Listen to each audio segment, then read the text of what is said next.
এটা রাজগাছতলার হাট। বাজার আজ খুবই চড়া।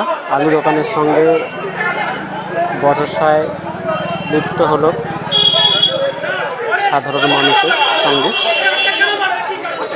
গতকাল যেখানে আলুর দাম ছিল 30 টাকা, আজকে হঠাৎ করে সেই সমস্ত দোকানে আলু 40 টাকা।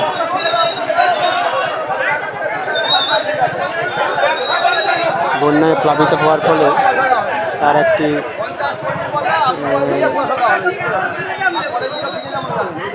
সাধারণ মানুষের মধ্যে হিড়িক পড়ে গেছে। আর তার সঙ্গে যারা বিক্রেতা